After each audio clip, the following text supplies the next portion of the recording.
Hello, everyone. I hope you're doing well. This Shabbos is Shabbos Chazon, Parshas Devarim, the Shabbos that precedes Tisha B'Av. And this is one of the examples of how when the tradition developed to divide the Torah into sections, into Parshas to read each week, those who established the custom, the practice, clearly tried their best to make connections whenever possible, to orchestrate the calendar and the Parsha schedule, to make connections between the Parsha they were reading and the events at that time of year. And there are many fascinating connections of how our sages did this. And one of those points of connection, though, is this week's Parsha. Devarim is always the Shabbos that precedes Tisha B'Av. And there are several connections between the Parsha and Tisha B'Av. It is in this week's Parsha we hear Moshe, the recording of Moshe's complaint, Moshe telling Hashem, Eicha esa levadi, how can it be? How can I carry this nation alone, using the same word as Yirmiyahu will use to open up Megillas Eicha? We read in Shul with the trup, with the mournful tune of Eicha. So that's one connection. Another connection is that it is in this week's Parsha, Moshe recounts the sin of the spies, the 12 spies, which our sages saw as the original misdeed, the sin in the period of the wilderness, which set the date of Tisha B'Av for all future generations, for it to be a day of calamity and of punishments for future sins of the Jewish people. And I'd like to read that one or two psukim, that is the recounting of the sin of the spies, and see together really an incredible midrash, which Rashi quotes, which sounds like something found in modern popular psychology. Moshe recounts that the spies came back and they gave a good report. Vayamru tova haaretz, the land is good. Velo avitem lalot, but the people, you didn't want to go up. Vatamru, and you rebelled. Vateiragnu ba'oalechem, and you murmured in your tents. Vatomer, and you said, Bisinat Hashem otanu, hotzianu me'eretz Mitzrayim. It's hard to even read and translate. You said, it is out of God's hatred for us that he took us out of the land of Egypt, to bring us to the land of Israel, so the Amorites shall destroy us. I thought God hated them. How would they get that, that thought, that understanding?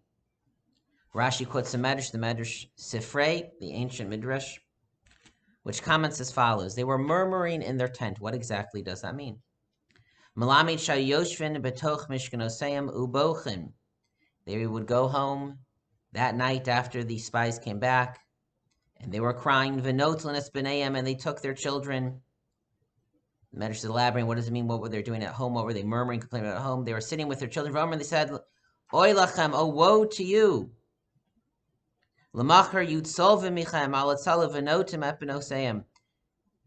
We will soon be entering the land of Israel, and the sons will be taken and killed and tortured, and the women will be taken captive. B'sinat Hashem otanu, and it is because God hates us. The Medrash, the Sifri, comments, Afshar sha'kadosh baruch hu sonei et Yisrael. Can it be that God, the Holy and Blessed be He, hates Israel?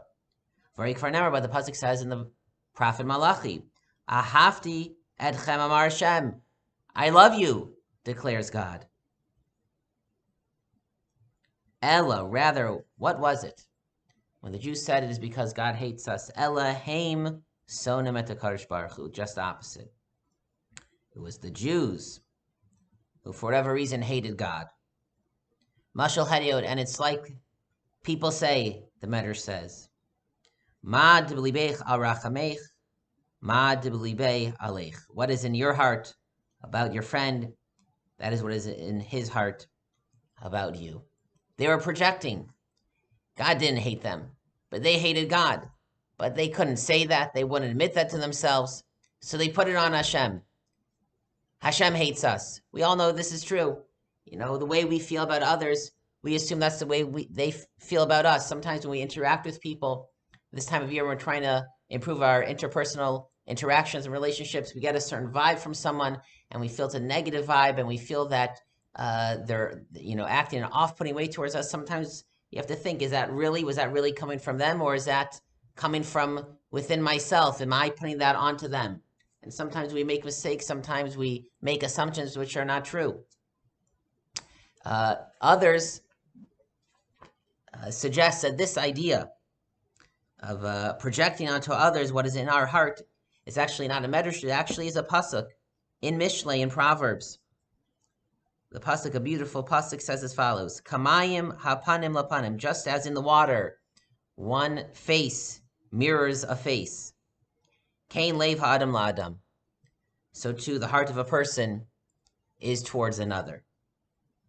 Some understand this verse in the exact same way. We mirror one another. And just like when we look in the water, we see our own reflection. When we look at others, sometimes we're not really seeing them, but we're seeing what is in our heart. We're seeing the reflection of ourselves. The Jewish people looked at Hashem and they saw what was in their heart, not what was in Hashem's heart. Others, however, understand this pasuk in Mishlei not referring to thoughts and perceptions, but deeds. We reflect one another. And when I look at the water, the reflection in the river, so if I'm smiling, then the reflection will be smiling. If I'm sad, then the reflection will be sad. And so too, when we interact with others, not so much what we're thinking or what's in our mind or assumptions, but how we act. If we approach others in a joyful manner, if we have a positive attitude, so that is contagious. That becomes mirrored by others. We will receive that back from them. They will reflect it to others. This is how one of the ways that Hashem created humans, even babies. There says how babies mirror the faces that they see. That's how they learn what emotions are. They see people smiling, they smile in response. They see a surprised face, they learn to have a surprised expression. We are all reflections of the divine. We reflect and mirror the people around us. And at this time of Tisha B'Av, when we're trying to bring more positivity, more goodness, again, especially in how we interact with others into the world, so we should just remember this. We're all, in some ways, mirrors. We're all reflections.